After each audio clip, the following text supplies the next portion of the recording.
Alright, so how did SayWeCanFly get started?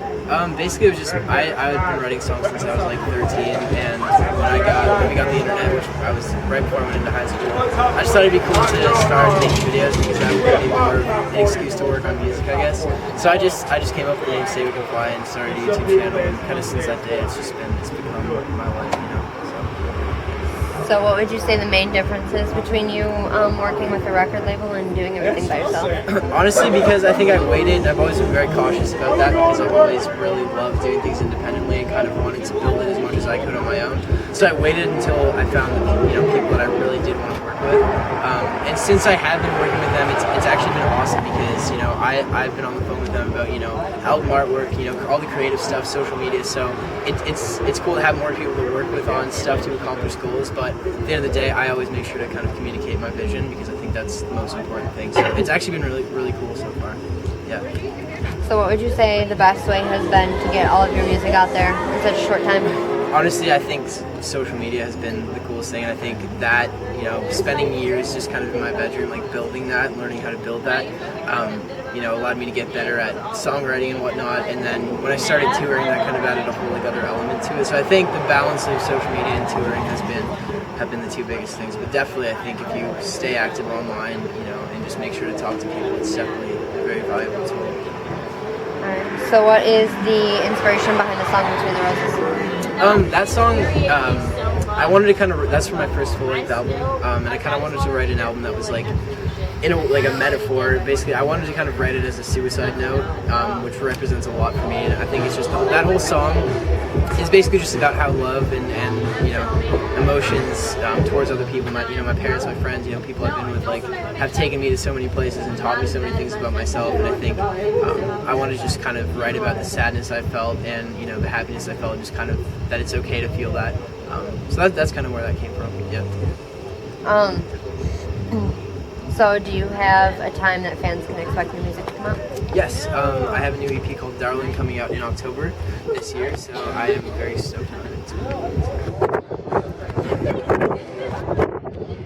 When you started playing, what made you decide to do something solo instead of being in an entire band? I've honestly never tried being in a band or jamming with anybody. I think it was just because I could always do whatever I wanted when I wanted, and that was when I started music. It was just me, and I think it's just what's always been most comfortable to me and what I've known. So yeah, I think it's very natural for me to just do it.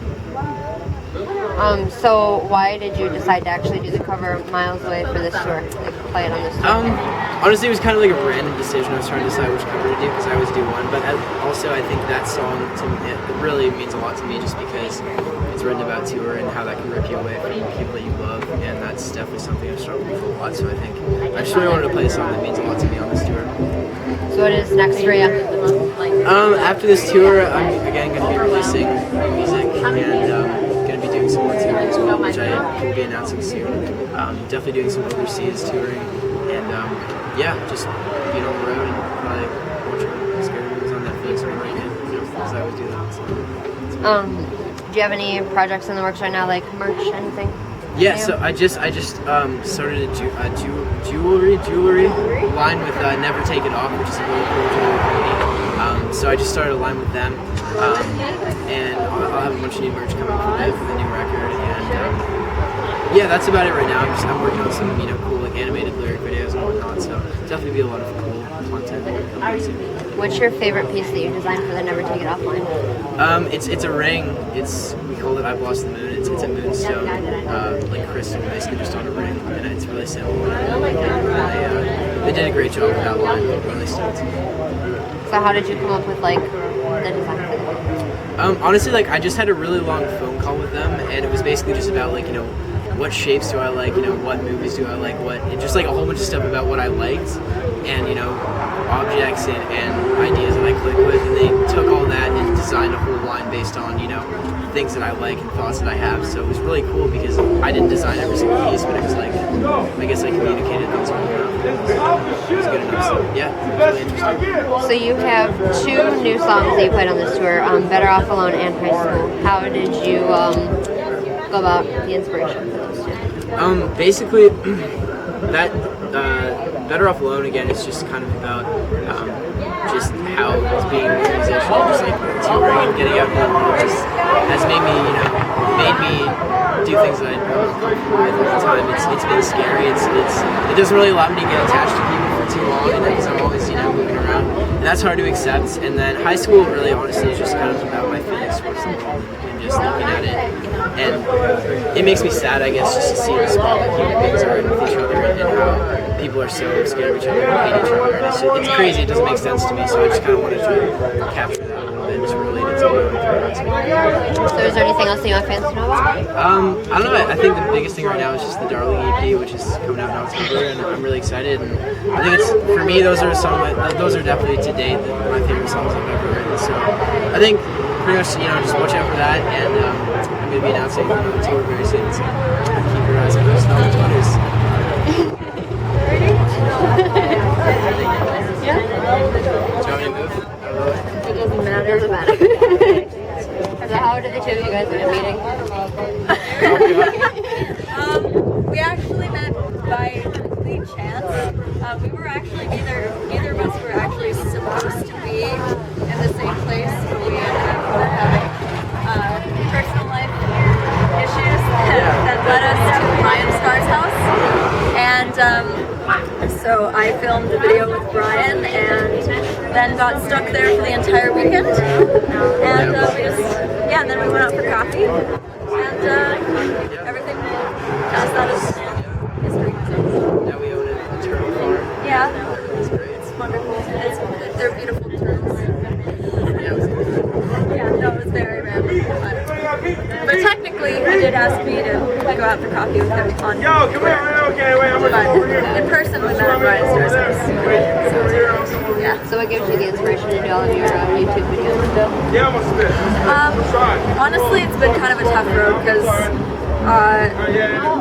it really does take a toll on you after a while. Just having everyone really know all of the deepest and darkest corners of your life at all times.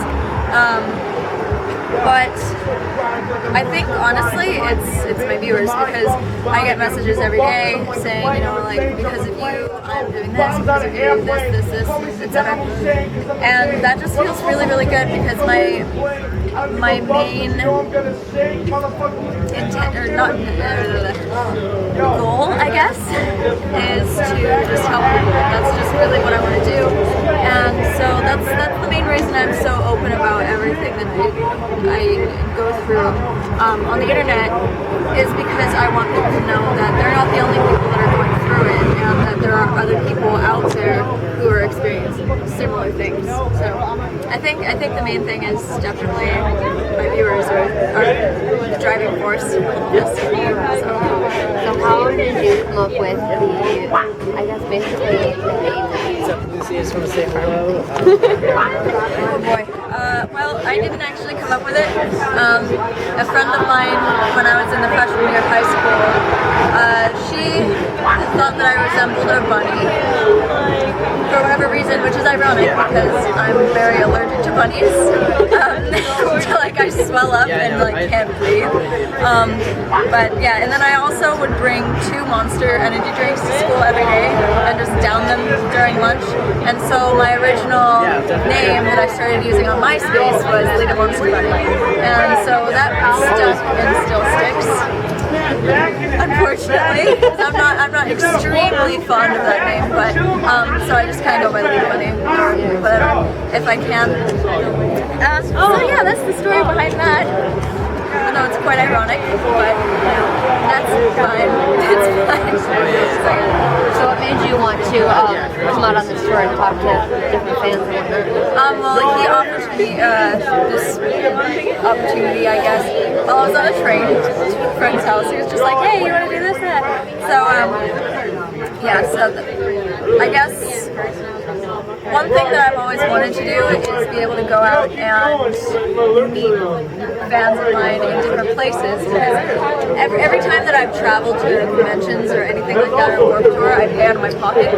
and it's extremely costly, and so, you know, all these airplane tickets, hotel costs, everything, and so I've never really been able to do it because I don't have endless money to do this.